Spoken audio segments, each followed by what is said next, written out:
Jemaat Tuhan Shalom. Sekali lagi Shalom. Jemaat yang dikasihi Tuhan, pada saat pagi hari ini, mari kita mau sama-sama siapkan hati kita, pikiran kita, jiwa kita untuk kita datang menyembah. Kita datang menyerahkan hati kita. Haleluya Yesus. Kita mau berdoa. Kami bersyukur Tuhan. Segala rasa terima kasih kami ucapkan kepadamu Bapa. Sebab Engkau Allah yang baik, Engkau Allah yang luar biasa, Engkau Allah yang memelihara kehidupan kami Tuhan. Dan pada saat pagi hari ini Bapa, kami mau menyatakan bahwa hanya di dekat Allah saja kami merasa tenang. Di dekat Allah saja kami merasa jiwa kami terpenuhi Bapa. Terima kasih Bapa, terima kasih Tuhan. Mau serahkan ibadah ini ke dalam tangan-Mu Bapa. Mau serahkan ibadah ini Tuhan ke dalam lawatan Roh Kudus Tuhan yang memberkati dari awal, pertengahan hingga akhirnya. Roh Kudus-Mu yang bertahta Tuhan memenuhi hati kami, memenuhi jiwa kami, pikiran kami Bapa. Terima kasih Bapa, terima kasih Yesus. Mari jemaat yang dikasihi Tuhan, kita mau menaikkan pujian, kita mau mengangkat pengakuan. Kita ingin selalu bersekutu dengan Tuhan, menikmati hadirat Tuhan dan membiarkan Roh Kudus-Nya yang tinggal di dalam hidup kita. Haleluya Bapa, sungguh indah bersama-Mu Yesus. Hanya dekat Allahku, rasa tenang hatiku, Kau sertai jalanku. Sepanjang hidupku, katakan hanya dekat padamu Tuhan ada kekuatan baru. Hanya dekat padamu ada kekuatan baru. Kaulah perlindunganku, keselamatanku. Dengan sungguh katakan, ku ingin selalu bersekutu. Ku ingin selalu bersekutu denganmu, menikmati hadiratmu, biarkan Roh-Mu tinggal dalam hidupku. Sungguh indah bersamamu selamanya.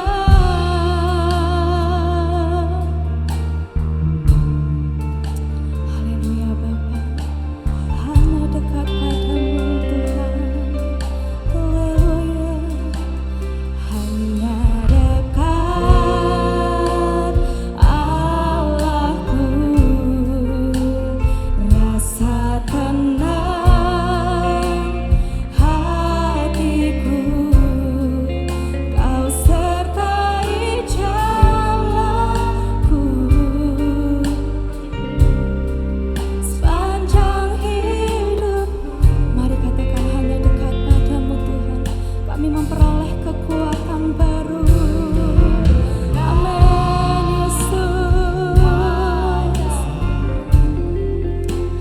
Ada kekuatan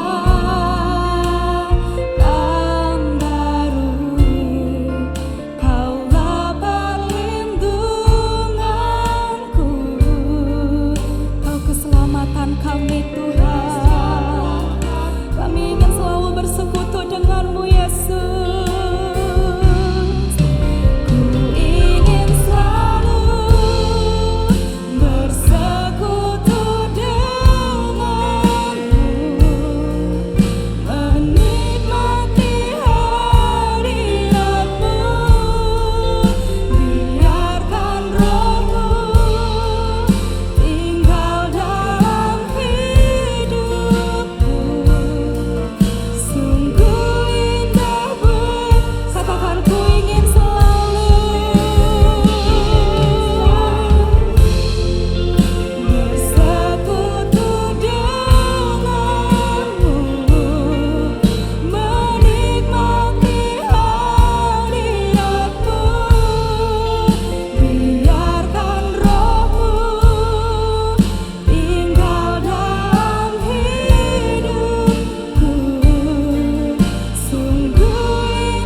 kami Yesus. Mari Roh Kudus-Mu.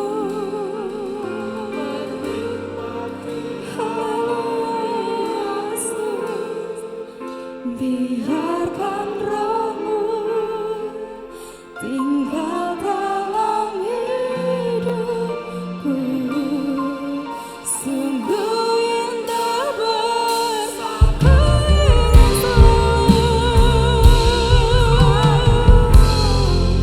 bersekutu denganmu, menikmati hadirat-Mu. Biarkan Roh-Mu tinggal dalam hidupku. Sungguh indah bersamamu. Sungguh indah katakan sungguh indah bersamamu. Sungguh indah bersamamu selamanya.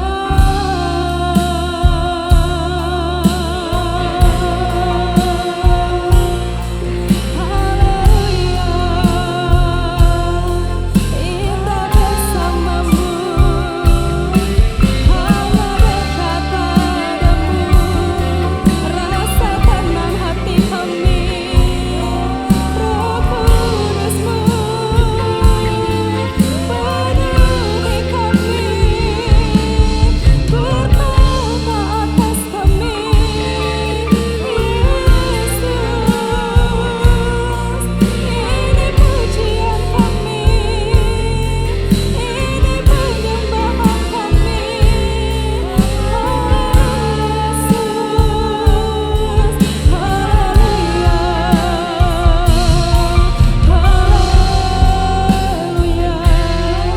Naikkan pujian penyembahan kita kepada Tuhan. Sebab Dia Allah yang setia, Dia Allah yang mulia, Allah yang kudus. Segala pujian bagi-Mu Tuhan, segala pujian bagi-Mu Tuhan. Haleluya. Terima kasih Yesus. Mari bertahta dalam hati kami, dalam jiwa kami. Penuhi kami Tuhan. Haleluya. Haleluya Yesus. Haleluya. Kami ingin selalu bersekutu dengan-Mu. Ini kerinduan kami Bapa. Haleluya. Dengan sungguh-sungguh kami mau datang ke hadirat-Mu Tuhan. Kami ingin bersekutu dengan-Mu Bapa. Saat-saat indah kami bersama-Mu Tuhan. Saat-saat indah kami memandang wajah-Mu Yesus, merasakan kebaikan Tuhan. Haleluya. Terima kasih Yesus. Haleluya.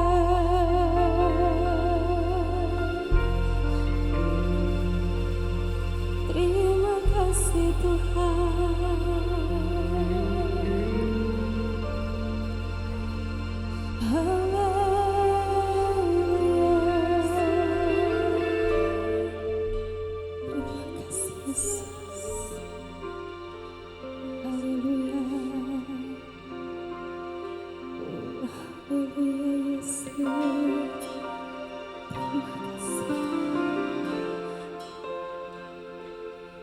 Ini hati kami Yesus. Ku ingin selalu bersekutu denganmu, menikmati hadirat-Mu.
hari Tuhan. Berikan kami kekuatan yang baru, berikan kami sukacita yang baru, roh yang baru yang daripada Tuhan. Memampukan kami untuk kami bersukacita di dalam setiap masalah kami, untuk kami mampu bermegah di dalam setiap pencobaan kami Tuhan.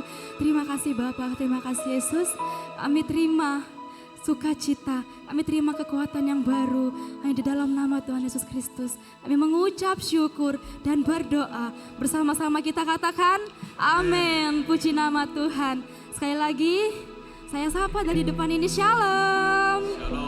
Puji nama Tuhan. Silahkan duduk jemaat yang dikasihi Tuhan.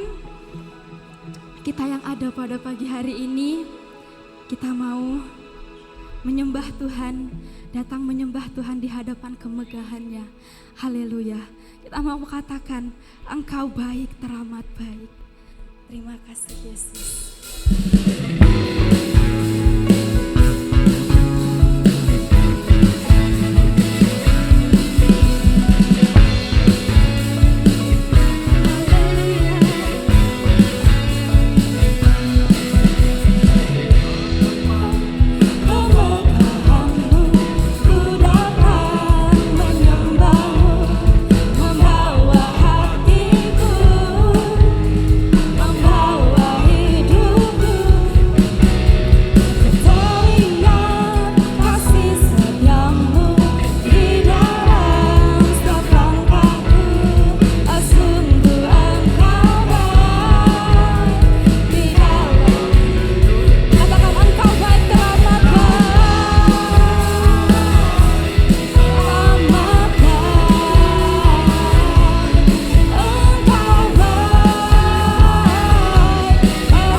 Kembali kita mau lebih lagi masuk ke dalam pujian kita, masuk gerbangnya bersyukur dengan puji-pujian.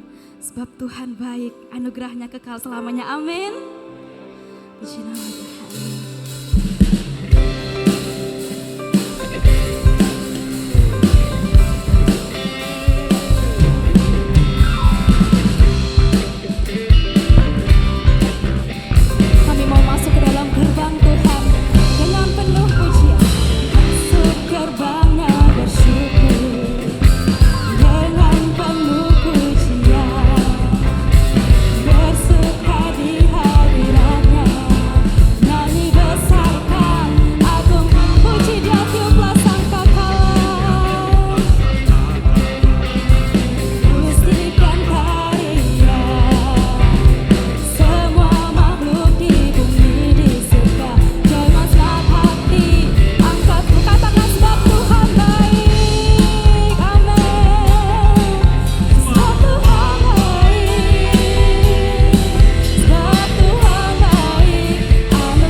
jemaat yang dikasihi Tuhan, sebab Tuhan baik dari dulu, sekarang sampai selama-lamanya Tuhan baik. Kita adalah orang-orang Kristen, orang-orang yang percaya Kristus, yang senantiasa diberi kebenaran firman Tuhan. Tapi apakah firman itu bisa kita jalankan? Apakah firman itu bertumbuh di dalam hati kita? Hanya Tuhan yang mampu menyelidikinya. Kita mau katakan pada Tuhan, Tuhan selidiki aku. Sampai sejauh mana aku mengasihi-Mu Tuhan. Ketika kita menyadari kebaikan Tuhan,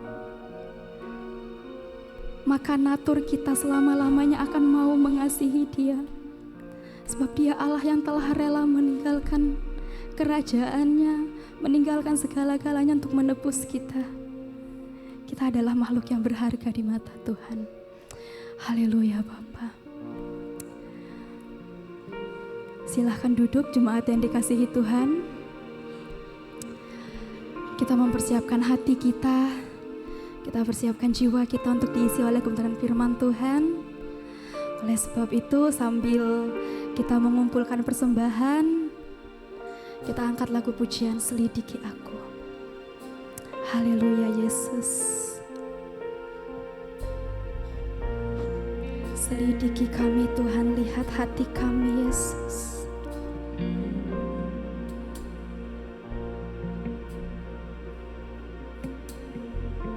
Haleluya.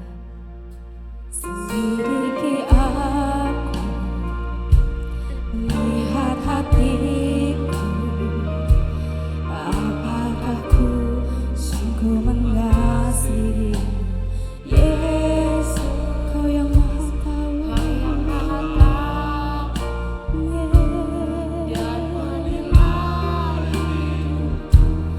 Tak ada yang dengan sungguh katakan, selidiki aku, selidiki aku, lihat hatiku, apakah ku sungguh mengasihi Yesus, Kau yang Maha Tahu dan menilai hidupku. Tak ada yang tersembunyi. Mari kita katakan, kami telah melihat kebaikan-Mu Tuhan. Kebaikan-Mu yang tak pernah habis. Kami mau berjuang sampai Kau dapati kami setia, Bapa. Sampai akhirnya Kau dapati. Saya undang kita semua bangkit berdiri. Selidiki kami Tuhan. Selidiki aku, lihat hati, apakah kami sungguh mengasihi-Mu Yesus. Yesus, Kau yang Maha Tahu dan menilai hidupku.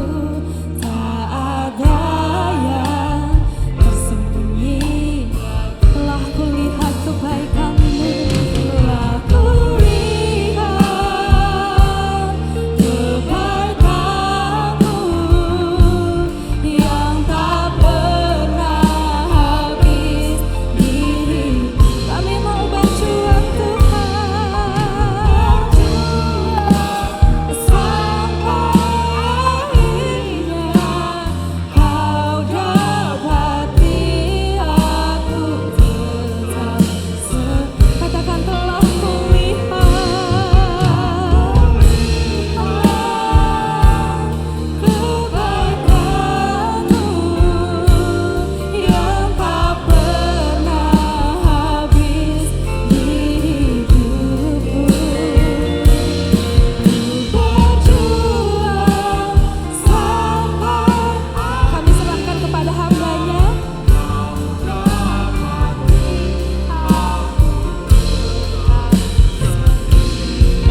kami Tuhan. Aku tetap setia.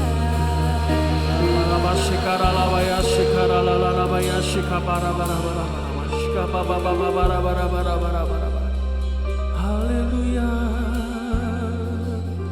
haleluya.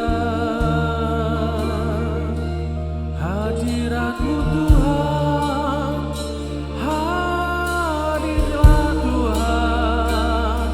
Di tengah-tengah umat-Mu ada sukacita, damai sejahtera, ada pengharapan, ada sukacita yang melimpah.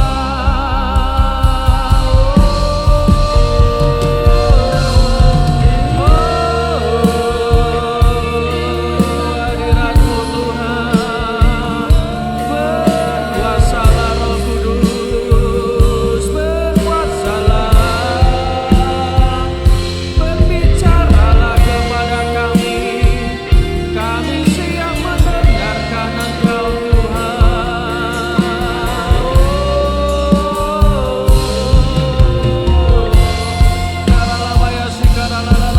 Mari sembah Dia. Sembah Dia, biarkan hatimu terkonek dengan Tuhan. Dan izinkan Tuhan berbicara melalui firman-Nya dalam kehidupanmu.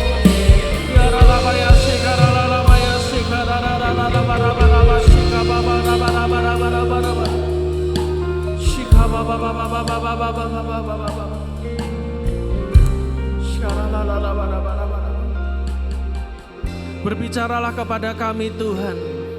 Kami membuka hati kami untuk setiap firman dan kebenaran-Mu. Dan kami percaya kebenaran ini akan membebaskan kami. Di dalam nama Yesus, semua yang percaya katakan amin. Silahkan duduk Bapak Ibu sekalian. Terima kasih buat yang melayani Tuhan, luar biasa. Bapak Ibu sekalian, jadi untuk saudara yang melayani tempat ini, percayalah bahwa untuk kita para pengkhotbah itu sangat penting. Untuk pujian penyembahan itu harus betul-betul istilahnya wifi-nya kenceng. Kenapa? Kalau wifi-nya kenceng tanda kutip, itu kita nyampaikan firman tuh enak gitu, terkonek dengan Tuhan ya. Amin. Berikan tepuk tangan sekali lagi buat Tuhan. Oke, terima kasih buat Bapak Ibu Gembala yang sudah mengundang saya di tempat ini. Saya bersyukur karena baru pertama kali saya ada di tempat ini, Bapak Ibu sekalian. Dan saya 6 tahun, kurang lebih 6 tahun saya ini pernah kerja di Tanjung Sadari, ekspor import. Jadi untuk wilayah sini saya sering kali keluyuran istilahnya ya. Jadi saya percaya bahwa ada Tuhan di tengah-tengah kita. Jadi siap untuk Tuhan bicara sama saudara. Oke, langsung aja ya. Saya berapa menit waktunya? 40 menit? Ya. Oke, ya sudah, berarti langsung ayat terakhir saja ya. Senang tuh ayat terakhir ya. Nama saya Musa, saya dari Caruban. Ya, jadi kalau saudara mampir ke Solo, pasti lewat tolnya Caruban. Nah itu belok aja ke Caruban. Tanya semua orang di situ, Banjir Rezeki, pasti tahu semua. Ya, karena toko saya namanya Banjir Rezeki ya. Oke, kita buka dulu ayat terakhir Lukas 8 ayat 26 sampai 33 ya. Lukas 8 ayat 26 sampai 33. Alkitab berkata, lalu mendaratlah Yesus dan murid-muridnya di tanah orang Gerasa yang terletak di seberang Galilea. Setelah Yesus naik ke darat, datanglah seorang laki-laki dari kota itu menemui dia. Orang itu dirasuk oleh setan-setan, jadi bukan satu setan ya. Setan-setan, dan sudah lama ia tidak berpakaian dan tidak tinggal dalam rumah, tetapi dalam pekuburan. Ayat 28, ketika ia melihat Yesus, ia berteriak lalu tersungkur di hadapannya dan berkatalah dengan suara keras, apa urusanmu dengan aku? Hai Yesus, anak Allah yang maha tinggi, aku memohon kepadamu supaya engkau jangan menyiksa aku, katanya. 29, ia berkata demikian sebab Yesus memerintahkan roh jahat itu keluar dari orang itu. Karena apa? Sering roh itu apa? Menyeret-nyeret dia. Wih, ngeri. Maka untuk menjaganya orang-orang itu jadi ia dirantai dan dibelenggu. Tetapi Alkitab berkata, ia memutuskan segala pengikat itu dan ia dihalau oleh setan itu ke tempat-tempat yang sunyi. Ayat 30, dan Yesus bertanya kepadanya, siapakah namamu? Jawabnya, Legion, karena ia kerasukan banyak setan. 31, lalu setan-setan itu memohon kepada Yesus supaya ia jangan memerintahkan mereka masuk ke dalam jurang maut. 32, adalah di sana sejumlah besar babi sedang mencari makan di lereng gunung. Lalu setan-setan itu meminta kepada Yesus supaya ia memperkenankan mereka masuki babi-babi itu. Yesus mengabulkan permintaan mereka. Ayat 33, lalu keluarlah setan-setan itu dari orang itu dan memasuki babi-babi itu. Kawanan babi itu terjun dari tepi jurang ke dalam danau lalu mati lemas. Amin. Silakan duduk. Wow, ini luar biasa ya, baca firman langsung otomatis berdiri ya Pak ya. Baru pertama ini loh Tante, saya lihat ada gereja kayak begitu. Tepuk tangan buat Tuhan ya. Berarti saudara menghargai firman Tuhan. Sekarang ditoleh kanan kirimu, katakan hari ini Tuhan mau ngomong sama saudara. Ya. Jadi siap-siap saya kalau khotbah itu pokoknya sak manute Tuhan. Jadi tadi ketika di hotel saya mau berangkat ke sini Tuhan bilang, kamu pakai baju hitam gitu. Duh, kok pakai baju hitam? Saya kan bawa 4 baju. Kenapa? Karena dari Sabtu, Minggu hari ini saya khotbah 3 tempat. Kemarin 1 tempat. Jadi di mobil saya ada 4 baju, tapi Tuhan bilang pakai yang hitam gitu. Saya enggak ngerti kenapa pakai yang hitam. Ternyata karpetnya hitam, gitu. Nah, ini juga pesan Tuhan buat saudara yang melayani Tuhan. Saudara yang melayani Tuhan itu harus kayak karpet mau diinjek-injek. Amin. Betul toh? Kita ini kan harus punya hati hamba, bener enggak? Ya betul, harus. Kalau enggak begitu Anda enggak akan tahan melayani Tuhan. Banyak orang hari-hari saya ketemu dengan puluhan orang di berbagai macam gereja. Saya sudah melayani hampir 50 gereja sampai hari ini. Saya menemukan banyak sekali orang yang melayani Tuhan itu merasa dirinya artis. Jadi ketika tersinggung sedikit sudah pindah gereja, betul enggak? Tapi saya berdoa di tempat ini enggak ada. Ya, enggak ada yang pindah, ya. Saya percaya bahwa semua saudara setia, saudara ngerti fungsinya masing-masing. Memang karpet itu fungsinya diinjak. Ya. Tapi percayalah bahwa orang yang di bawah melayani Tuhan itu selalu diangkat Tuhan. Amin. Sama, ilmunya juga sama. Saudara buka toko, saudara jadi marketing, jadi sales, saudara kan harus perlakuan konsumen juga sama. Seperti saudara memperlakukan dirimu di dalam gereja melayani jemaat Tuhan. Betul enggak? Kalau di gereja saudara dilatih untuk melayani jemaat Tuhan, melayani Tuhan, belajar kerendahan hati, itu ilmu yang sama ketika saudara terapkan nanti di dunia kerja. Betul enggak? Ada customer yang jengkelin. Saya pernah suatu ketika ngeladenin customer itu jengkelinnya minta ampun. Ya toh, bulet, ruwet, nah, sudah komplit toh. Ya sudah bulet, sudah ruwet gitu. Karena prinsip saya cuma satu, berkat Tuhan menjadikan kaya, susah payah enggak menambahnya. Kalau customernya susah payah, berarti bukan berkat Tuhan. Dulu saya pikir gitu. Tapi tiba-tiba Tuhan ngajari saya belajar rendah hati. Akhirnya pegawai saya bilang, ayo belajar rendah hati. Diladeni, ternyata betul. Orang yang ruwet itu biasanya kalau diladeni sungguh-sungguh dan itu dari Tuhan, duitnya keluarnya lebih banyak. Loh iya toh, loh barang sing angel mesti duitnya lebih akeh Bu. Nek gampang-gampang biasanya keluarnya cuma receh, kelunting gitu ya toh. Tapi kalau orang yang old money itu memang ya ruwet. Tapi bagaimana saudara memperlakukan orang lain, perlakukan sama seperti dirimu sendiri, betul enggak? Diladeni, dilayani, akhirnya borong. Loh ya toh, kita kan enggak pernah tahu. Dan hari itu kita butuh duit juga untuk bayar tagihan. Kita enggak pernah tahu. Makanya jangan pernah nolak orang yang datang dalam hidup saudara. Belajar rendah hati jadi kayak karpet ini loh. Ya toh, ini kan sama kayak karpet toh, sama toh. Dan Bapak Ibu sekalian tadi saya sudah datang setengah jam sebelumnya. Jadi saya sudah lewat ke sini, lalu saya parkir ternyata Bugem datang naik Grab kalau enggak salah. Dan tadi yang nemeni sama mbak-mbaknya ini ya. Ya, jadi saya ngopi di depan. Jadi saya memang sudah wajib buat saya bahwa kalau saya melayani Tuhan, saya tidak mau terlambat. Kenapa? Karena yang khotbah itu bukan artis yang harus ditunggu. Ya, kita ini sama-sama babu. Ya, pelayan Tuhan itu hamba. Kalau hamba itu sebelum restoran buka kan mestinya pelayannya sudah ada di restoran, bersih-bersih ya toh, betul enggak? Minimal setengah jam sebelumnya, makanya saya datang lebih awal. Saya enggak mau ditunggu. Kenapa? Kalau saudara dan saya mintanya cepat ditolong Tuhan, kenapa kalau datang ibadah selalu terlambat? Bener enggak? Minta ditolong cepat toh. Masalahmu cepat ditolong mau enggak? Mau kan? Tapi datang sama Tuhan jangan terlambat. Makanya saya enggak mau. Suatu ketika Tuhan ngomong sama saya, loh kamu tuh terlambat. Saya memang sengaja terlambat waktu itu. Ibadah di sebuah gereja. Tiba-tiba Tuhan bilang, aku sudah dari tadi. Kaget saya. Waduh mateng kon. Kamu pikir orang nunggu kamu? Enggak, orang itu nunggu Tuhan. Kita ini cuma corong tok, betul enggak? Corongnya Tuhan, jangan sombong. Orang yang melayani Tuhan itu cuma speakernya Tuhan.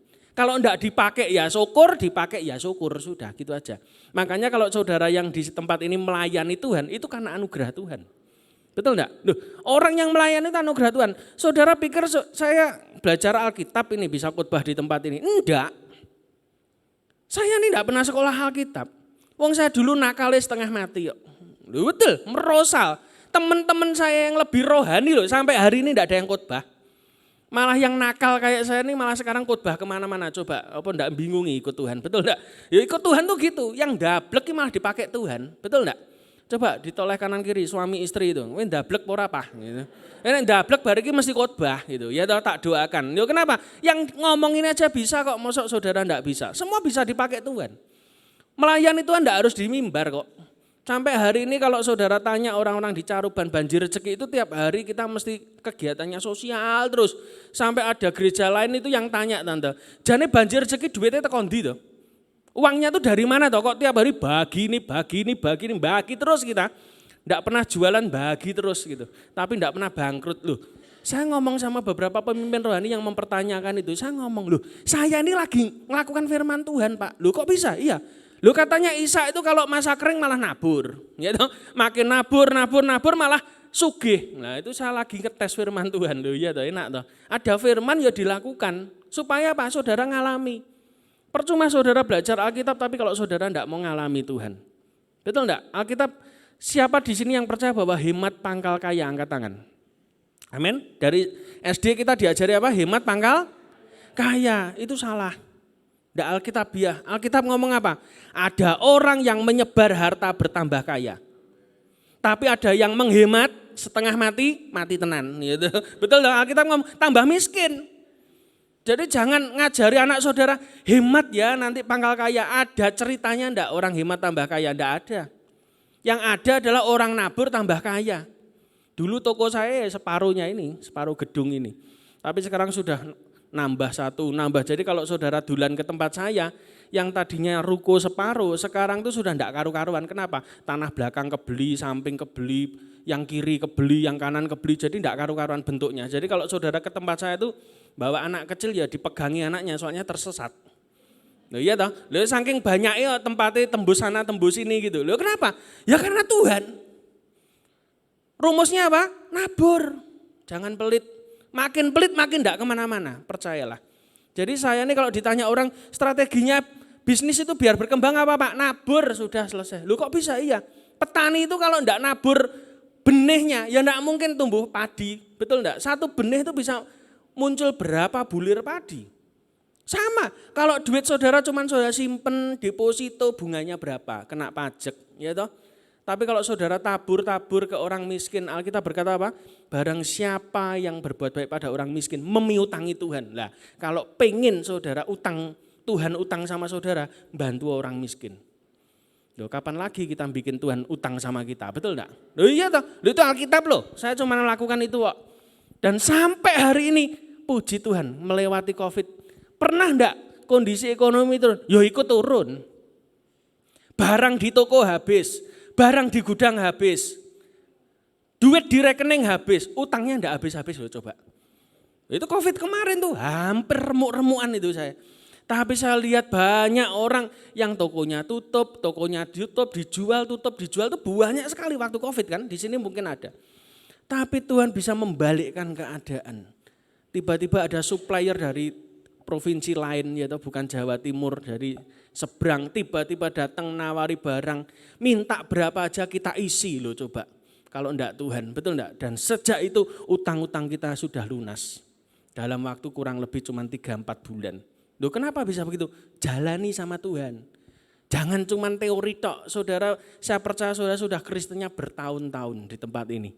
Tapi jangan cuma dengar tok, tapi melakukan firman. Amin. Nah, Bapak Ibu sekalian coba kita baca dulu yang ayat 26 tadi. Lalu mendaratlah Yesus dan murid-muridnya di tanah orang Gerasa yang terletak di seberang Galilea. Bayangkan. Yesus itu kalau saudara baca kisah sebelumnya, murid-murid ini diajak Yesus naik kapal, kena badai. Diajak Yesus ke tanah Gerasa. Mungkin kalau saya jadi murid-muridnya, saya pikir, wah ini berarti Yesus ini pasti ketemu orang penting ini. Kenapa? Badai aja dilewati kok. Betul enggak?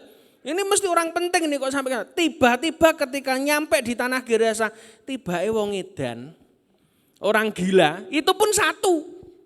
Bukan orang kaya loh, orang gila loh. Nah, orang kaya ngono mungkin kita ya dibelani juga ya. Berangkat kena badai, enggak apa-apa, penting ketemu pejabat. Wah gitu, melayani pejabat. Ini enggak loh, satu orang dan gila sekalian. Mungkin saya kalau jadi murid-muridnya, alah tiba gitu. Hampir aja tenggelam, kena badai. Cuman nemoni satu orang, gila lagi. Saya mau beritahu saudara, belajar untuk yang melayani Tuhan, jangan pilih-pilih pelayanan.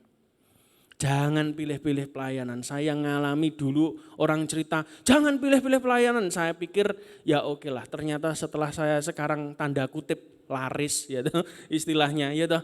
Lalu kita seminggu satu hari gitu so berangkat 4 tempat, 3 tempat. Saya baru ngerti yang diomong sama pendeta-pendeta yang lain, jangan pilih-pilih pelayanan. Artinya apa? Kadang kita ini milih pelayanan. Oh tempatnya desa, ya toh, jelimet tempatnya, jauh lereng gunung, enggak usah, yang perkotaan aja. Saya baru ngalami itu. Loh kenapa? Tuhan ngajari saya, lihat ya, kamu berangkat. Yang dilayani 2 orang berangkat. Kenapa? Yesus 1 orang aja berangkat kok. Kenapa kamu enggak berangkat? Dari situ saya belajar, ya betul. Orang kalau melayani itu malah keluar terus. Betul enggak? Ngerti toh? Jangan saudara pikir kalau melayani mesti dapat. Enggak. Keluar terus memang.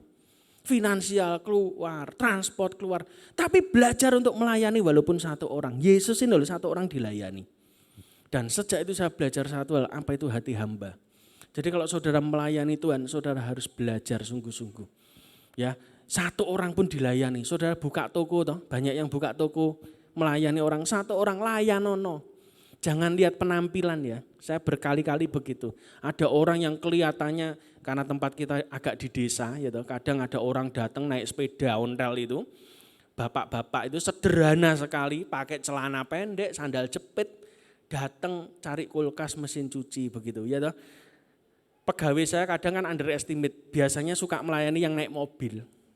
Iki kok naik sepeda, saya bilang hati-hati loh, dilayani yang baik. Akhirnya betul, tiba-tiba dia milih-milih, ngeluarin duit. Duitnya itu ditaruh di tas kresek, dibuka.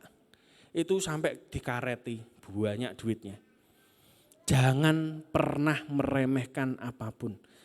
Hari ini kalau saudara dapat kesulitan, saudara sudah berdoa, tiba-tiba saudara dipertemukan Tuhan dengan orang yang tanda kutip, apa iso nulung ini? Apa iso dipakai Tuhan ini? Tiba-tiba malah orang seperti itu dipakai Tuhan. Jangan diremehkan, amin. Belajar menghargai orang.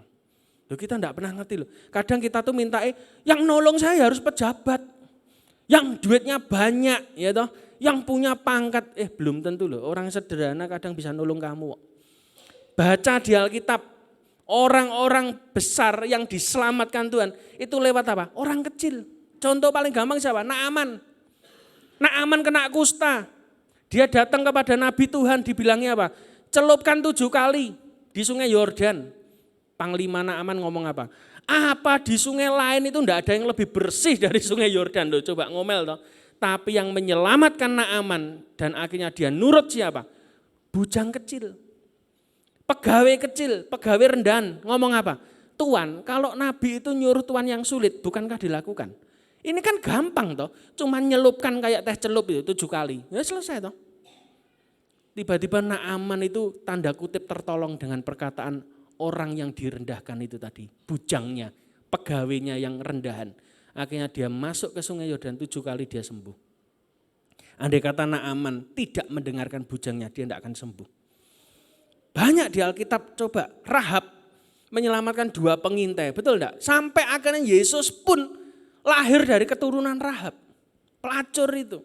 Kenapa? Dia nolong 2 pengintai, menyelamatkan 2 pengintai. Kadang pertolongan kita tuh jangan mengharapkan, Tuhan tolong aku, kok enggak ada ya orang yang nolong aku, orang besar nolong aku. Loh enggak, kadang Tuhan suruh orang kecil-kecil untuk nolong kamu tapi kamu mengabaikan. Jangan pernah mengabaikan pertolongan Tuhan dari apa yang kau lihat dengan matamu. Belajar melihat dengan cara Tuhan melihat hari-hari ini. Yang percaya katakan amin. Yang kedua Bapak Ibu sekalian, ayat 27. Lalu Yesus itu naik ke darat, datanglah seorang laki-laki dari kota itu menemui dia. Yang datang siapa? Orang kerasukan setan. Legion itu 5.000 setan. Satu legion itu 5.000. 5.000 setan yang merasuki laki-laki ini. Tiba-tiba Yesus sampai ke darat. Lalu orang yang kerasukan, saya mau tanya, orang kerasukan setan itu sadar apa tidak sih? Tidak sadar. Maaf ya, saya nih sudah khotbah 2 kali dilempar orang kerasukan. Ketika saya berangkat di sebuah persekutuan tiba-tiba Tuhan bilang nanti hati-hati loh ada serangan. Saya pikir secara roh, ngerti ya? Kalau pendeta kan kalau diomongin gitu kan secara roh gitu. Ternyata enggak, saya sedang khotbah tiba-tiba ada mbak-mbak di sebelah kanan. Itu bawa batu ngelempar, itu tepat ngelewati depan kepala saya. Untung enggak kena. Saya lihat, tiba-tiba orangnya gereng-gereng begitu, melilik-melilik begitu, wah gitu.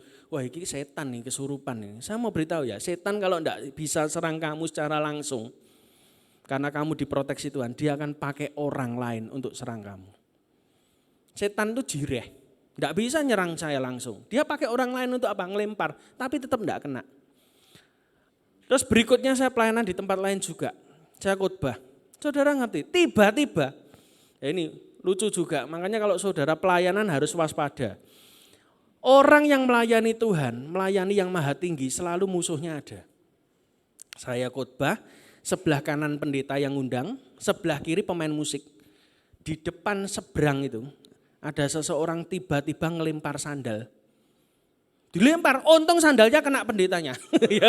Bukan saya, ya toh. Waduh nek kena aku gak lucu rek. Orang yang diurapi kok disawat sandal kan kurang ajar setan. Tapi dia berusaha mempermalukan tapi enggak bisa. Dilempar kena pendeta sebelah. Waduh, gak apa-apa Pak. Enggak apa-apa. Dilempar lagi sandalnya kena pemain musik yang kiri, yang adiknya pendeta juga. Batin kuwi 2 orang itu sapa gitu. Kok dilempar sandal. Giliran yang ketiga dia lihat saya mateng kon. Ya toh, wah iki mesti kena iki, wong kanan kiri kena. Tiba-tiba dilempar, puji Tuhan. Ya, jadi sandal yang dilempar itu mantul di depan saya mencelat ke atas, ora kena. Wah langsung dipegang orang lalu pelepasan setengah jam. Teriak-teriak enggak mau keluar, muntah-muntah, teriak-teriak terus. Kurang ajar setan itu. Dia enggak bisa serang kamu, dia pakai orang lain. Sama. Orang ini coba saudara perhatikan ya, ini juga berbicara kepada saudara. Ketika Yesus itu nyampe di darat, lalu orang laki-laki yang kesurupan tadi datang menemui siapa? Dia. Orang itu dirasuki setan dan sudah lama tidak berpakaian. Saya mau beritahu, hari ini pesan buat saudara di tempat ini, orang yang dirasuk setan saja, kalau Tuhan datang, dia bisa berlutut di hadapan Tuhan. Mosok yang waras enggak bisa. Ini orang kesurupan loh. Saya selalu ngomong begini, setan itu lebih kenal Tuhan daripada saudara. Betul enggak? Iya, dia hidupnya ribuan tahun, jutaan tahun, ngerti Tuhan. Saudara baru lahir berapa tahun. Tapi saya mau beritahu, kita ini kurang apa Tuhan sama saudara. Saudara itu disayang Tuhan, kepunyaan Allah. Orang yang kerasukan saja saya membayangkan dia pasti jiwanya akan meronta terus loh, karena terikat setan. Ketika Yesus datang loh, dia datang menemui Yesus. Kenapa saudara Yesus di sini saudara tidak menemui Tuhan? Berapa banyak di antara saudara yang punya masalah saudara tidak datang sama Tuhan? Datang kepada siapa? Kepada manusia. Saudara cari pertolongan manusia, cari pertolongan orang yang punya pangkat, yang lebih hebat, duitnya banyak. Kenapa tidak datang sama Tuhan? Orang gila ini dirasuk setan, dia datang sama Tuhan loh, bayangkan. Saya tidak bisa membayangkan orang ini lebih waras dari orang Kristen. Yesus datang, dia datang menemui Yesus. Orang Kristen hari Minggu di gereja tidak mau datang ke gereja. Sing edan sapa? Nah, ya toh, yang gila siapa? Kadang orang Kristen lebih gila dari orang gila ini. Ya toh, ada Tuhan, dia datang loh sama Tuhan. Dan Alkitab berkata dia itu tidak berpakaian. Orang gila itu tidak berpakaian dan dia tidak merasakan malu. Hari-hari ini mungkin ada di antara saudara yang ditelanjangi setan hidup saudara. Bikin malu, tidak jadi berkat dengan semua persoalan yang datang dalam hidupmu. Dan ciri berikutnya adalah dia tidak tinggal dalam rumah. Orang Kristen yang tidak datang kepada Tuhan di rumah Tuhan, itu mesti kesurupan. Gampang kesurupan. Contohnya apa Pak? Coba lihat orang yang tidak datang sama Tuhan di rumah Tuhan, mesti di rumah tidak ada damai sejahtera. Marah, geger, bertengkar, dikit-dikit minta cerai. Lah itu biasanya kesurupan. Rumah tangga yang kesurupan itu kayak begitu. Dan percayalah saya nemukan banyak sekali orang kayak begitu. Ketika ada satu rumah tangga yang saya datang ke rumahnya tiba-tiba, duh rumahnya kok panas ya. Ternyata betul. Ngomongnya suami dan istri nada tinggi terus, saya langsung tembak. Kalian tidak pernah doa. Iya Pak, enggak pernah doa Pak. Lah ya sudah. Jiwanya terikat.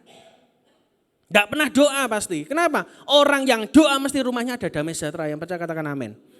Tapi kalau enggak pernah doa, enggak pernah datang pada Tuhan, masih aras-arasan ke gereja, itu mesti hidupnya enggak benar. Mesti umup terus kayak itu loh, kayak tungku yang dikasih api airnya itu. Ya toh? Wah itu pasti. Rumah tangganya enggak ada damai sejahtera, itu sudah pasti. Wong kita itu kadang yang hidup bener aja kadang masih ada kelolosan dikit, betul enggak? Loh, betul dong. Suami istri melayani Tuhan tapi masih bisa bertengkar enggak? Masih bisa. Kenapa? Karena ada celah.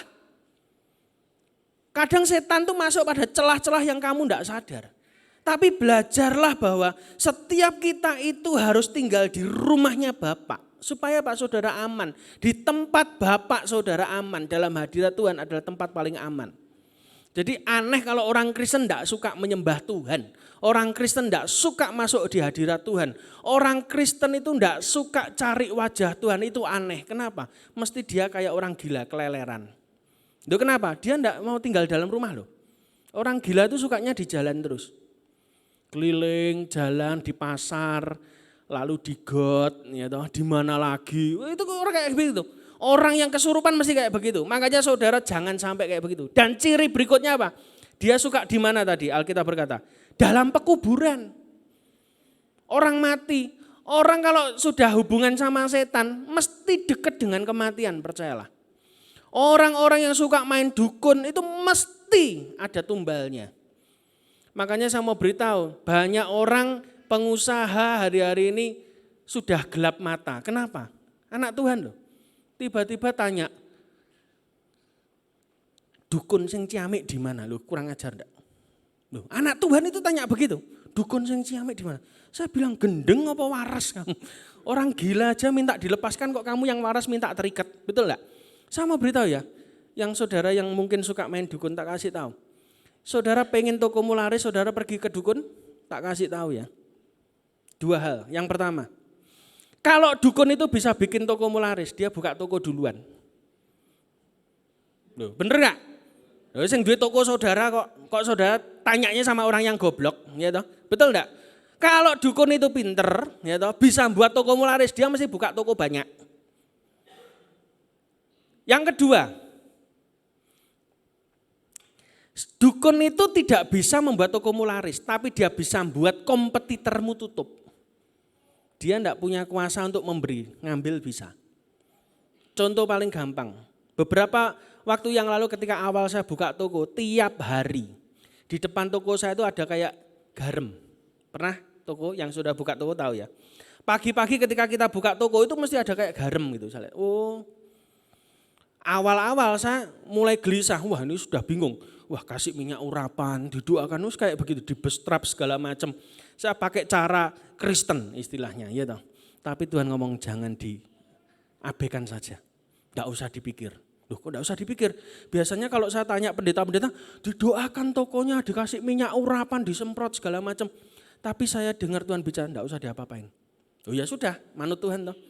Dan ternyata betul. Setiap kali orang datang di depan toko saya ini buka lebar sekali kan. Orang datang ke depan, naik motor, lihat toko saya, lalu pergi.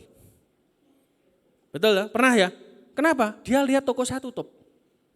Saya pikir kalau orang enggak belanja hari itu ke tempat saya, berarti belanja kemana? Tempat lain. Ya, ngerti? Ternyata saudara tahu enggak? Besoknya orang yang sama datang ke toko saya. Dia ngomong apa? Kemarin kemana kok tutup? Loh, bingung toh. Loh, kamu yang di depan kok, wong aku tahu kamu di depan kok. Kamu ini tutup tokomu, aku lihat tokomu tutup. Makanya aku pergi itu bukan belanja ke tempat lain, pulang. Tak kasih tahu ya, setan bisa nutup hari itu. Tapi Tuhan membuka berkat untuk hari ke depan. Orangnya tetap belanja di tempat saya. Jadi setan tuh bisa nutup, bisa. Tapi dia enggak bisa nutup berkatmu. Tetap orangnya belanja di tempat saya. Ayo coba, kalau saudara masih percaya dukun, ya goblok. Lebih goblok dari dukunnya, ya gitu loh. Ya toh. Loh yang pinter dagang saudara kok tanya ke orang yang enggak bisa dagang? Betul enggak? Jangan percaya sama kuasa gelap. Dia bisa nutup tapi enggak bisa memberkati saudara, percayalah. Tapi kalau saudara mengandalkan Tuhan, tidak ada kuasa gelap yang mempan. Dan sejak itu ketika ada ayam ingkung, pernah tahu ayam ingkung. Jadi ayam sajen itu dikasih beras kuning ditaruh di depan pintu saya. Begitu saya buka toko, itu ada ayam di depan. Dirubung semut lagi, kurang ajar enggak? Saya bilang, wah ini goblok ini yang ngirim. Harusnya ngirimnya dipaketkan, tak pangani pisan. Ya toh. Loh ini kan dirubung semut enggak bisa tak makan toh, betul enggak? Tapi sejak hari itu ketika Tuhan ngomong abaikan, enggak mempan. Dan itu berkali-kali sampai sekarang mungkin dukunnya sudah waleh. Enggak ada lagi. Dulu beras kuning, garam, walah pasir, nah itu katanya lemah kuburan katanya. Nah, saya sampai mikir, ini kalau cuma ngasih pasir dikit ngapain mending sak truk sisan gitu. Tak bangun rumah gitu loh maksudnya. Gitu. Tapi enggak mempan sampai hari ini, mungkin dukunnya sudah capek. Wes nek musuh banjir rezeki mumet ya ini. Ya toh, enggak mempan kok. Lah saudara ngapain takut? Amin. Belajar untuk dengar Tuhan, lakukan firman Tuhan. Terus berikutnya.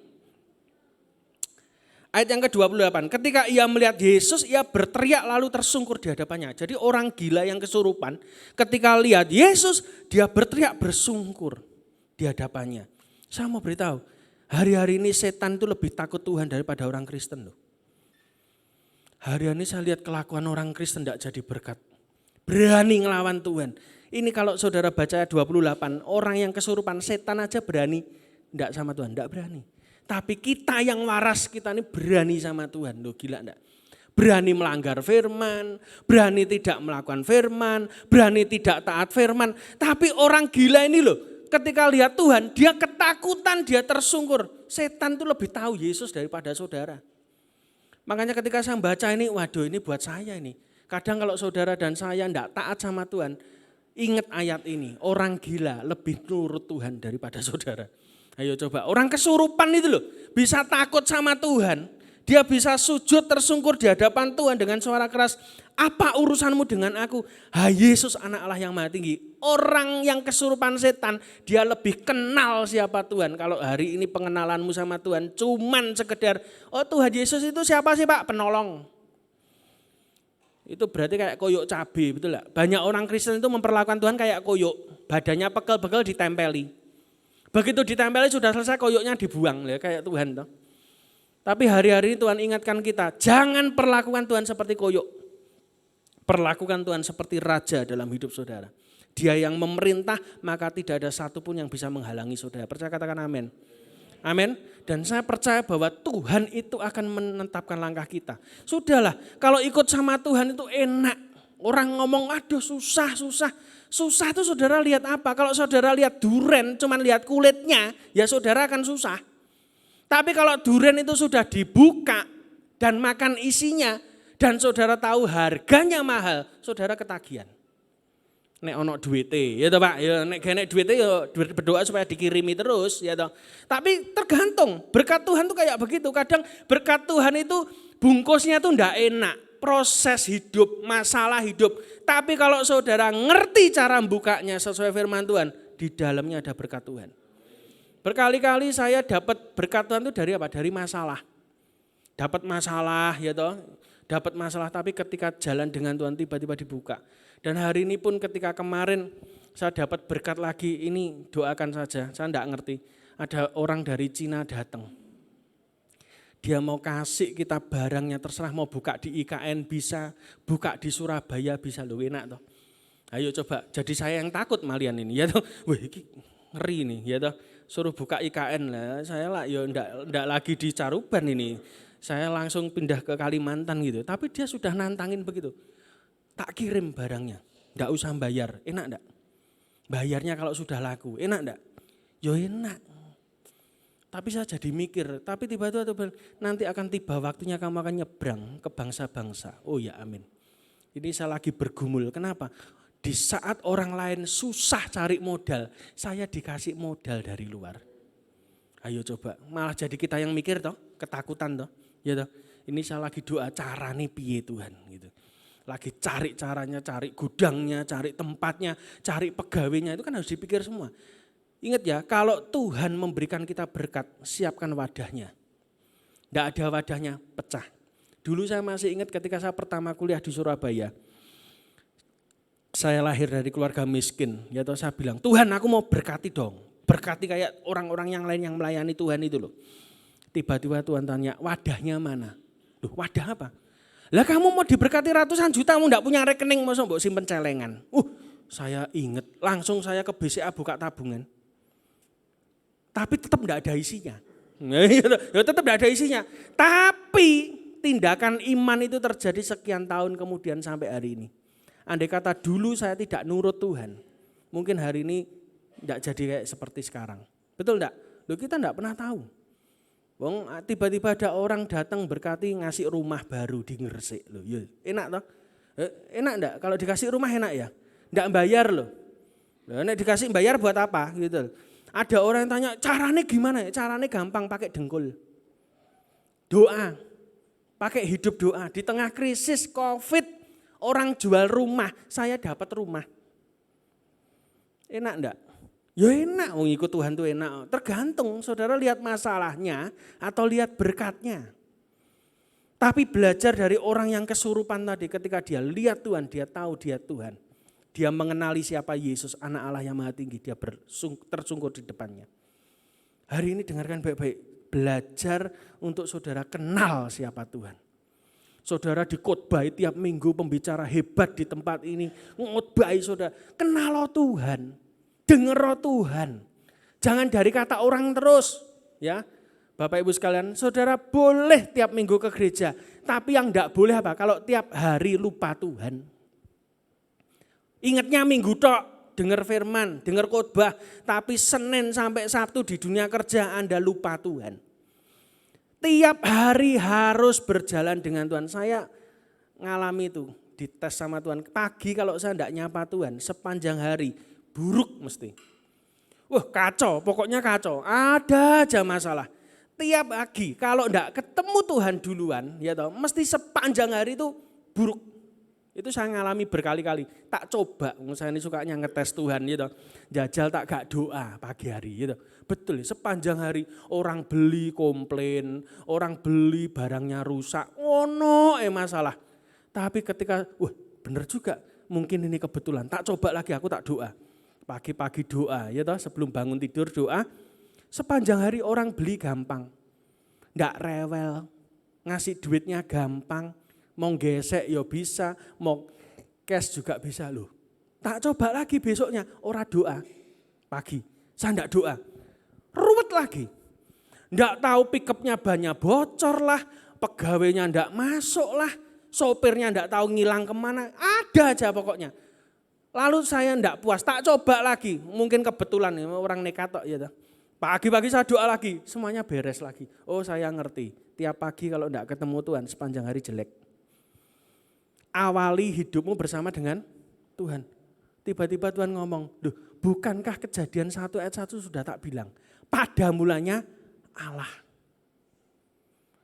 Seluruh kitab dibuka dengan satu kata. Pada mulanya apa? Allah.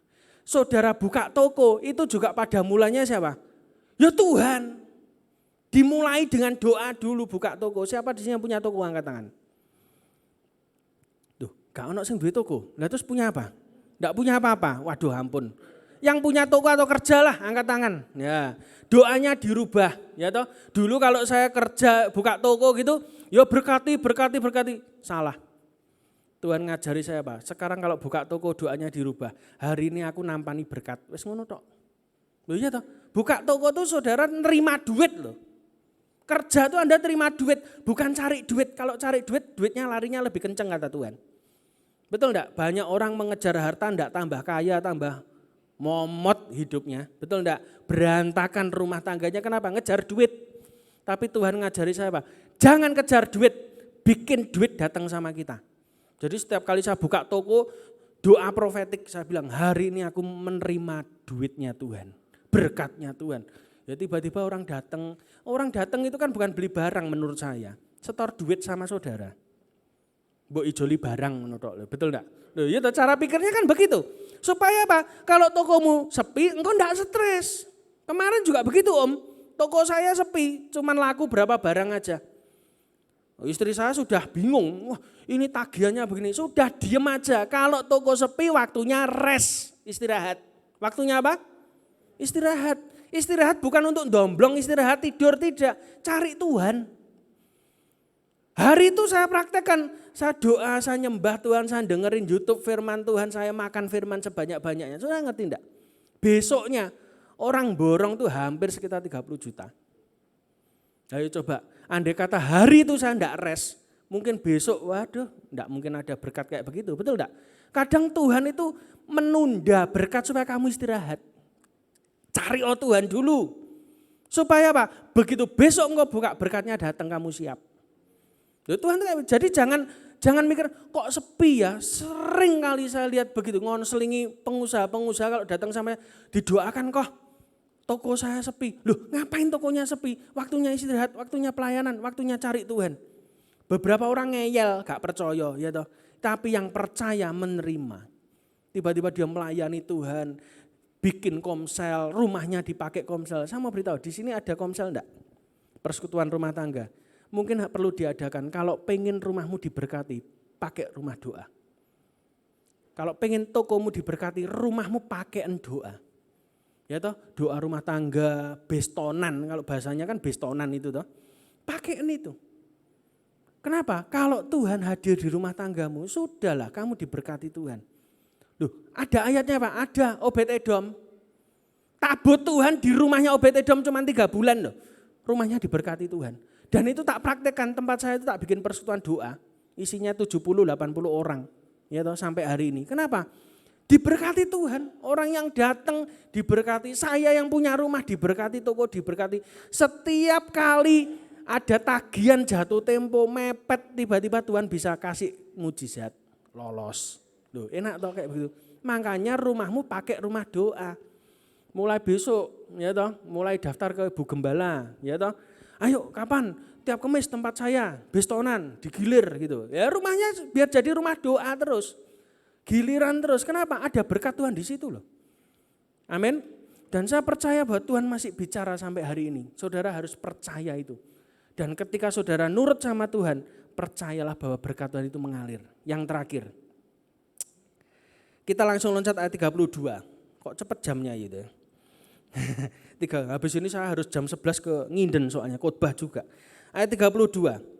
Adalah di sana sejumlah besar babi yang sedang apa? Ketika saya baca ini Tuhan ngomong, buat saudara dan saya yang tidak melayani Tuhan hidupmu. Kerja cuman cari makan terus, berarti saudara mirip apa? Babi. Babi itu enggak mikir pelayanan. Enggak pikir melayani Tuhan, ya toh. Enggak punya visi, enggak punya mimpi bersama dengan Tuhan. Tiap hari kalau ada orang pengusaha, ngapain kok tiap hari kerja? Ya golek mangan kok katanya. Oh ya kayak babi, ya bener. Orang yang tiap hari hanya cari duit, ngejar duit, cari berkat, itu tidak lebih dari babi kata firman Tuhan. Dan orang yang seperti babi, Alkitab berkata mencari makan di lereng gunung. Artinya apa? Jurang, tepi jurang. Berapa banyak saudara menemukan orang yang dalam hidupnya terikat dengan keuangan, mencari duit terus terikat cinta uang. Sekali dia jatuh, hancur. Jangan sampai saudara jadi anak Tuhan yang seperti babi hidupnya. Cari makan, tok tiap hari cari makan terus. Golek duit, mau pelayanan ndak wis repot, aku jaga toko. Nah, sering dengar kayak begitu toh. Dulu sama istri saya begitu. Ketika sudah dibuat mepet tepi jurang baru sadar. Ya sudah melayani Tuhan. Kita pakai rumah kita untuk melayani Tuhan. Dan tiba-tiba dikembalikan Tuhan. Loh kenapa? Saya belajar bahwa hidup kita itu harus kayak begini. Jangan kayak babi, cari makan, terus cari kehendak Tuhan dalam hidup kita. Yang saudara kejar bukan cari makan karena cari kehendak Tuhan. Alkitab berkata burung di udara dipelihara kok. Betul enggak? Bunga bakung di ladang itu dihiasi oleh Tuhan. Burung aja dipelihara, masuk saudara enggak dipelihara Tuhan. Yang saudara butuhkan hari ini adalah saudara cari Tuhan. Jangan cari uang, tapi uang akan cari saudara. Yang percaya katakan amin. Dan tiba-tiba Tuhan bicara sedikit, ingatkan saya. Pernah dengar kisahnya Petrus mancing ikan enggak? Ketika Yesus diomong sama orang Farisi, kamu bayar pajak apa enggak? Gitu, ya toh. Akhirnya Yesus ngomong apa? Bayar naik. Duh, enggak ada duit Tuhan, mancing ikan. Ikan pertama yang kau pancing, buka mulutnya, ada uangnya. Bukankah kita semua ini adalah ikan-ikannya Tuhan? Amin. Loh, kita ini ikannya Tuhan, kita ini sama-sama dijala oleh Tuhan, betul enggak? Jiwa baru semua kan kita ini. Kita ini adalah jiwa-jiwa yang diselamatkan Tuhan, dijala oleh Tuhan istilahnya. Coba sekarang buka mulut semua, loh, ono duitnya. Ada uangnya. Artinya apa? Tuhan bicara sama kita, kalau kamu butuh duit, doa, ucapkan. Dalam mulut ikan ada uang. Dan saya percaya ketika saudara percaya yakin itu, maka Tuhan akan bukakan jalan dalam hidup kita. Enggak usah takut. Ngapain takut kekurangan? Saya sampai hari ini selalu ngajari, saya sampai hari ini tidak pernah kekurangan yang baik. Butuh apa saja tinggal ngomong sama Tuhan, tiba-tiba ada orang yang kirim. Itu kayak begitu hidup saya. Jadi hidup saya ini bukan karena bisnis, tidak, karena anugerah Tuhan. Tinggal ngomong saja, dalam mulut kita tuh ada uangnya. Jadi saudara harus percaya pada firman Tuhan hari ini. Amin. Dan tidak ada satupun firman Tuhan yang tidak terjadi dalam hidup saudara. Belajar supaya apa? Saudara dan saya ini betul-betul yakin dan percaya bahwa hidup kita tuh dipelihara Tuhan. Siapa di sini anaknya Tuhan? Angkat tangan. Anaknya Tuhan pasti dipelihara oleh Tuhan. Yang percaya katakan amin. Nah ini mbaknya yang di depan ini Tuhan bicara sama kamu ya. Nanti akan tiba waktunya kamu merintis jemaat. Aku enggak ngerti. Tapi pada waktu kamu merintis jemaat, ingat ya, kamu sekolah atau enggak aku enggak tahu. Tapi otakmu nanti akan tiba waktunya lebih rendah dari lututmu loh. Kalau kamu pengen merintis jemaat dan berhasil Tuhan pakai kamu untuk merintis jemaat, enggak tahu di pulau mana, di kota mana. Tapi nanti akan tiba waktunya otakmu akan lebih rendah dari lututmu loh. Artinya apa? Yang kamu pelajari di sekolah itu enggak akan kepake. Di dunia nyata lututmu itu akan lebih berpengaruh daripada otakmu. Amin. Belajar, saya enggak ngerti. Tapi belajar juga kita ini ibu yang di sini Tuhan tuh sayang sama saudara loh. Jadi enggak usah khawatir, enggak usah susah ya toh. Pergumulanmu itu dijawab Tuhan. Ya, belajar kita ini percaya sama Tuhan, setia sama Tuhan. Sudahlah, Tuhan itu sayang saudara kok dari tadi.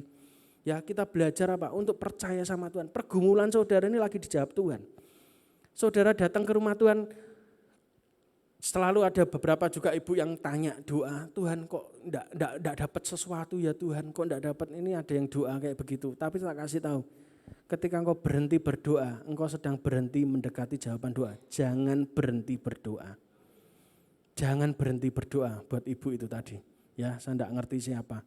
Tapi saudara belajar ketika engkau berhenti berdoa, engkau berhenti berjalan mendekati jawaban doa kata Tuhan.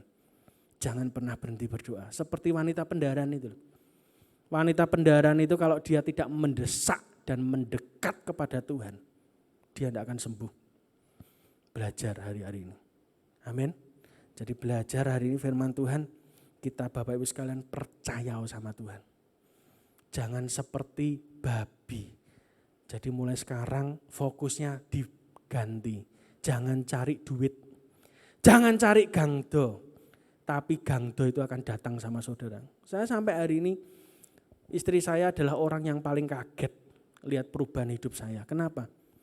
Dulu saya kerja hasilnya cuman segitu tok. Tapi ketika saya memutuskan melayani Tuhan, malah uang itu datang. Tadi saya cerita kenapa ada orang Cina datang. Karena suatu ketika dia sama papa mertua saya pergi ke Cina. Dalam hati saya Tuhan bilang jauh hari, nanti dari negeri itu akan kirim duit ke kamu. Saya enggak tahu. Dan ketika dia pergi ke sana, dia pulang, anak saya dapat angpo dari orang Cina. Wah, ini profetik ini, angpo. Ternyata kemarin istri saya dikejar sama beberapa saudara di Cina. Buka di Indonesia. Barangnya dari mereka. Saya sudah ngomong di awal, modal kita enggak punya. Kalau marketing oke, aku jalanin. Enggak usah, cari tempatnya saja. Dan ternyata mereka sudah ngerti IKN. Wong saya aja enggak pernah ke sana. Gitu. Buka aja ke IKN. Atau buka di Surabaya, ngertinya sesuai Surabaya. Gitu, ngerti ini Surabaya tok. Karo IKN wis ngono tok mboliane enggak ngerti. Saya pikir-pikir ya nanti tak doa dulu. Saya tidak pernah ngejar duit, tapi duit ngejar saya. Amin. Disenggol kanan kiri, ojo nguber duit. Jangan cari makan terus, cari kehendak Tuhan. Kalau engkau cari kehendak Tuhan, engkau dapat kehendak Tuhan, engkau dapat duitnya Tuhan. Amin. Dan berkat Tuhan selalu apa? Luar biasa. Berkat Tuhan menjadikan kaya, susah payah itu tidak akan nambahi. Makanya berkat Tuhan tidak bikin kamu capek, tetap kamu boleh melayani, kamu bisa melayani, kamu yang dikejar berkat. Tutup Alkitab kita berdoa. Mari musik saya undang untuk maju ke depan.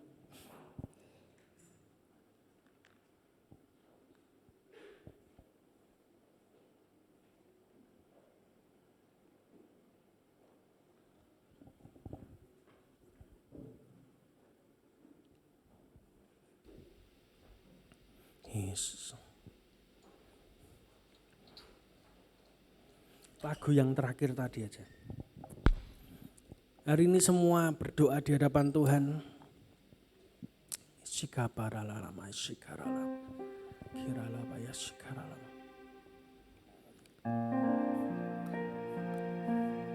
Ada beberapa di antara saudara yang hari datang dengan keluhan-keluhan. Saudara suka mengeluh kata Tuhan. Hari ini berhenti mengeluh. Seperti bangsa Israel yang suka ngeluh, akhirnya mereka mati di padang gurun. Jangan suka mengeluh kata Tuhan. Saya mendengar kata jangan mengeluh. Hari ini engkau diproses hidupmu, diproses lewat keluargamu, diproses lewat keuanganmu, diproses lewat orang terdekatmu. Jangan mengeluh. Ada di antara saudara yang merasa engkau dirugikan. Saya mau beritahu, saya pernah dirugikan orang sampai hari ini 1,5 miliar. Tapi Tuhan berkata ketika kamu rilis pengampunan, maka berkat itu akan datang dalam hidup. Dan ketika saya rilis berkat untuk orang yang menipu saya, mengampuni orang yang menipu saya, tiba-tiba Tuhan kembalikan dengan cara yang ajaib. Hari ini jangan kau marah sama orang yang mengecewakan engkau, kata Tuhan. Ampuni, rilis ketika kau mengampuni orang yang bersalah kepada kamu. Itu bukan keuntungan orang yang kamu ampuni, tapi itu keuntungan buat kamu. Kamu sedang dibukakan Tuhan berkat yang baru, pintu yang baru. Saya merasa ada pintu yang baru yang sedang Tuhan buka dalam hidupmu. Jangan kecewa, jangan marah dengan orang yang mengecewakan engkau. Belajar untuk rendah hati kata Tuhan. Alkitab berkata orang yang rendah hati itu kata firman Tuhan memiliki bumi. Dan kalau engkau memiliki bumi berarti engkau memiliki kekayaan yang baru dalam hidupmu. Yesus, Shikara angkat pujian ini. Yesus. Aku cari kehendak Tuhan, bukan cari berkatnya Tuhan. Berkat itu akan mengikuti hidup saudara ketika engkau cari kehendak Tuhan dalam hidupmu. Yesus, Kau yang Maha Tahu dan menilai. Tak ada yang tersembunyi. Selidiki kami Tuhan, selidiki aku, lihat hati, apakah ku sungguh mengasihi. Yesus, Kau yang Maha Tahu Tuhan. Kau mengasihi jemaat-Mu di tempat ini Tuhan. Amin. Ada yang tersembunyi. Aku lihat semua kebaikan-Mu Tuhan. Amin. Yang tak pernah habis di hidupku. Ku berjuang sampai akhirnya Kau dapati aku. Ada yang khawatir akan masa depan anaknya. Tuhan bicara satu hal. Kenapa engkau harus takut? Anakmu itu adalah anaknya Tuhan. Dan anaknya Tuhan yang pelihara Tuhan. Bapak-Ibu sekalian, saya mau cerita sedikit saja, saudara, tutup mata. Saya punya anak satu. Ketika istri saya hamil, saya bertanya sama Tuhan, Tuhan, biaya sekolah mahal. Hari-hari ini mahal, masa depannya gimana? Dan saya mau bersaksi buat saudara, anak saya sejak masuk pertama PAUD sampai hari ini kelas 4 SD, setiap tahun ajaran baru pertama masuk, setiap kenaikan kelas juga, selalu ada orang yang telepon dan bertanya, bayar sekolahnya berapa? Lalu dia bayar selama setahun sampai hari ini. Saya pikir cukup sampai di situ, ternyata enggak. Kemarin anak saya bawa ke dokter gigi, pasang kawat gigi. Tiba-tiba ada yang telepon, bayarnya berapa? Kalau sampai kawat gigi saja dibayari Tuhan, mesti nanti sampai kuliah dibayari Tuhan. Amin. Dan hari ini kok jangan khawatir, ada beberapa yang khawatir masa depan anakmu, biaya sekolahnya gimana. Tak kasih tahu hari ini. Kalau saya dipelihara Tuhan, sampai hari ini anak saya setiap kali naik kelas, uang sekolah selama setahun sudah lunas karena dibayar orang. Hari ini saya berdoa saudara ngalami yang sama. Jangan khawatir, jangan takut. Kalau engkau yang hari ini lagi kuliah, lagi sekolah, engkau butuh dana, tak kasih tahu, minta sama Tuhan. Minta sama bapakmu. Bapakmu itu lebih kaya dari apapun juga. Dia bisa bayari kamu sampai kamu lulus. Jangan takut. Yesus.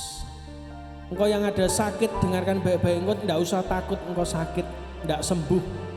Dokter vonis apapun hari ini, dengarkan baik-baik. Engkau bersama dengan Tuhan. Sakitmu itu tidak ada artinya. Nama Yesus lebih berkuasa dari nama penyakit. Tidak perlu takut, tidak perlu takut. Kalau engkau ingin sehat, kata Tuhan, layani Tuhan. Layani Tuhan. Ketika engkau sakit, engkau layani Tuhan. Tantang setan.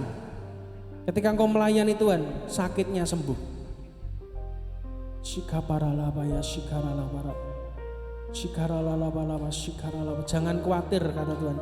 Ada beberapa yang mulai khawatir. Engkau sedang beberapa hari terakhir engkau khawatir, kata Tuhan. Engkau khawatir terus.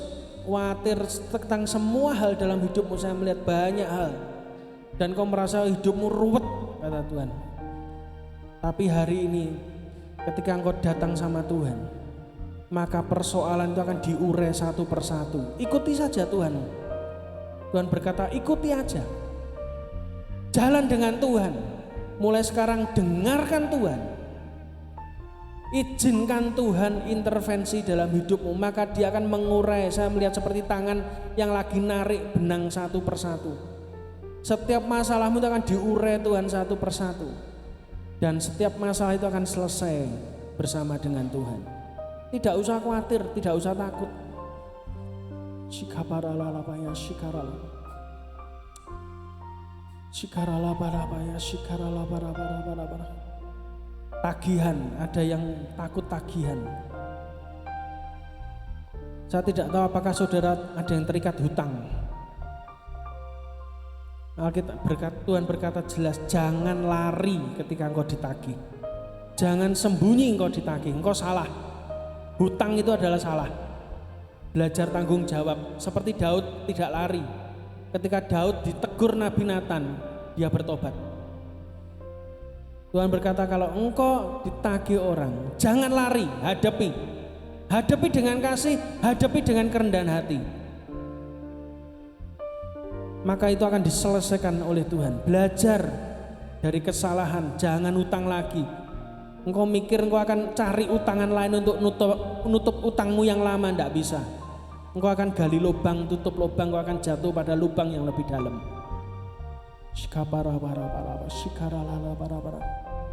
Shikarala, mari kita menyembah Tuhan, serahkan hidup kita sama Tuhan. Shikarala,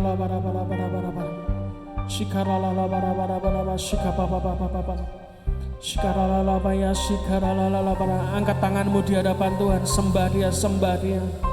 Ya lalalabaya shikarala, kirala. Tidak ada stres lagi Tuhan, tidak ada ketakutan. Hari ini aku berdoa, damai sejahtera yang datang dari Tuhan turun atas kehidupanmu. Engkau tidak lagi takut, engkau tidak lagi khawatir akan apapun juga. Semuanya dijamin oleh Tuhan. Kalau burung saja dipelihara Tuhan, apalagi hidup saudara dijamin oleh Tuhan. Sikaralabaya, siralabaya, sikaralaba. Kiralaba, turunkan damai sejahtera-Mu atas umat-Mu Tuhan. Hamba berdoa untuk jemaat di tempat ini. Tidak ada lagi stres, tidak ada lagi air mata, semua dijamin Tuhan. Karena Engkau mengasihi kami semua Tuhan. Shikabarababa, shikaralabaya, shikaralabaya, shikar. Haleluya, haleluya, haleluya, haleluya, haleluya, haleluya. Yaralabaya, shikaralabaya, shikaralabaya. Shikarala, berkat, saya lihat berkat itu mulai datang dalam hidupmu. Beberapa orang kau terima dengan iman. Terima dengan iman, terima dengan iman. Akan banyak kejutan yang terjadi dalam bisnis saudara, dalam pekerjaanmu. Shikaralabaya, shikarala. Shikaralabaya. Seperti sebuah pintu air yang mulai dibuka Tuhan, air itu mulai mengalir dalam hidupmu. Ada orang yang sedang menunggu janji Tuhan. Tahun ini kau akan dapat, kata Tuhan. Saya tidak tahu apa yang saudara gumulkan, apa yang saudara doakan. Tapi tahun ini kau akan melihat jawaban itu akan terjadi dalam hidup saudara. Kiralabaya, shikaralaba. Tuhan, saat ini kami mengangkat tangan kami di hadapan-Mu, hamba-Mu berdoa. Biarlah damai sejahtera Allah turun, sukacita turun, berkat turun. Semua yang baik turun atas kehidupan umat-Mu di tempat ini. Hamba-Mu percaya untuk setiap firman yang hamba-Mu sampaikan itu berasal dari Tuhan. Dan firman itu akan mengejar hati mereka, mengejar hidup mereka, sampai mereka menggenapi janji-janji Tuhan dalam kehidupan mereka Tuhan. Hamba percaya bahwa Tuhan mengasihi jemaat di tempat ini, berkati gembala di tempat ini juga Tuhan. Kami percaya berikan kesehatan, kekuatan, dan juga berikan kemampuan untuk memimpin domba-domba-Mu di tempat ini. Dan jadi berkat. Hamba juga berdoa untuk gereja di tempat ini. Gereja ini akan menjadi dampak bagi lingkungan sekitar, menjadi berkat Tuhan. Dan hamba-Mu selesai berbicara, tetapi Roh-Mu akan mengerjakan yang terbaik dalam kehidupan kami semua. Terima kasih Tuhan, hamba-Mu selesai berbicara. Dan hamba-Mu ingin setiap jemaat di tempat ini Engkau tuntun melangkah pada perjalanan yang baru bersama dengan Tuhan. Tidak ada lagi stres, tidaklah ada lagi keluhan. Tuhan mengubahkan hati mereka, ubahkan hati mereka Tuhan. Persiapkan hati. Tuhan berkata kalau hatimu berubah, maka berkat-Mu akan berubah. Ketika hatimu lembut, maka berkat itu akan mudah mengalir dalam kehidupanmu. Biarkan kami menjadi saluran yang terbuka, sehingga setiap berkat mengalir lewat kehidupan kami semua. Terima kasih Tuhan, terima kasih. Hanya di dalam nama Tuhan Yesus kami berdoa dan bersyukur. Semua yang percaya katakan amin. Tuhan Yesus memberkati. Puji nama Tuhan, kita sudah melakukan serangkaian ibadah kita pada saat pagi hari ini. Tiba saatnya kita mau menutup ibadah kita sambil mengumpulkan persembahan. Kita angkat lagu pujian terakhir, Selidiki Aku. Haleluya Yesus.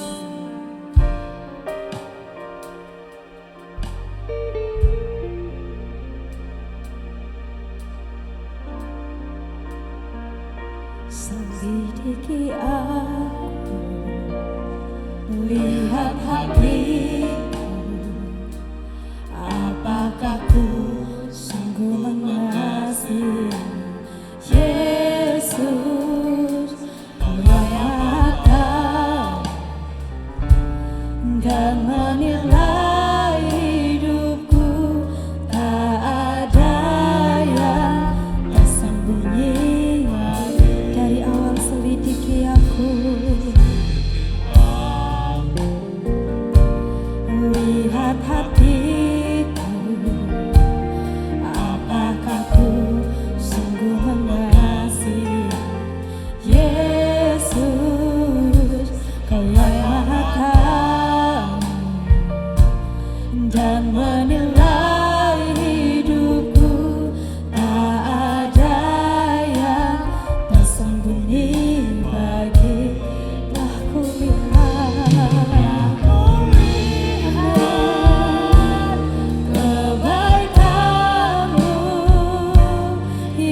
berdiri katakan telah kulihat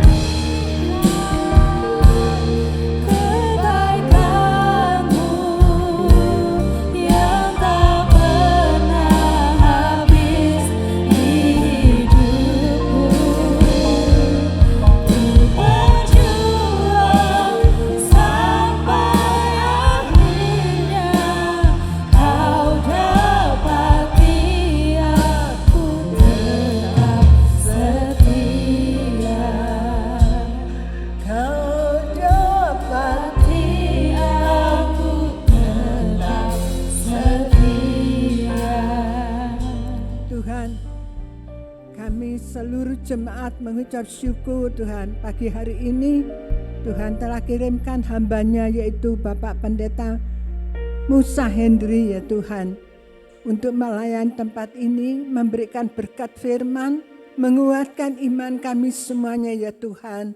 Sungguh ya Bapak, Engkau Allah yang baik, sungguh baik dan sangat baik bagi kami semua.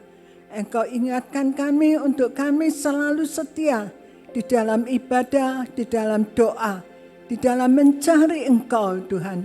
Orang yang mencari Tuhan tidak pernah ditinggalkan, tidak pernah dibiarkan. Terima kasih Bapak, Engkau pakai hamba-Mu, Bapak Pendeta Musa Hendri. Dalam pelannya dimanapun Tuhan, selalu menjadi berkat. Berikan lagi pembukaan firman-Mu, pengurapan-Mu, hikmat-Mu Tuhan. Engkau berkati keluarganya, Engkau berkati kesehatannya, seluruh keluarganya Tuhan campur tangan. Berkati ya Tuhan yang pemain musik, berkati ya Tuhan yang leader singer, berkati seluruh jemaat-Mu ya Bapak. Terima kasih Tuhan, terima kasih. Jemaat yang dikasihi Tuhan, jika Engkau baik-baik mendengarkan suara Tuhan Allahmu dan melakukannya dengan setiap firman yang disampaikan kepadamu pada pagi hari ini, maka segala berkat ini akan menjadi berkat, menjadi bagianmu, dan diberkatilah engkau pada waktu masuk rumah Tuhan, diberkatilah engkau pada waktu keluar dari rumah Tuhan, diberkatilah usaha pekerjaanmu, diberkatilah kesehatanmu, diberkatilah seluruh keluargamu. Terima kasih Tuhan, terima kasih Tuhan, terima kasih. Mari jemaat dikasih Tuhan, kita akan pulang dengan membawa damai sejahtera dari Allah Bapa, cinta kasih pemeliharaan Tuhan Yesus, dan persekutuan di dalam kuat kuasa Roh Kudus ada menyertai kita semua sampai selama-lamanya. Yang percaya katakan amin.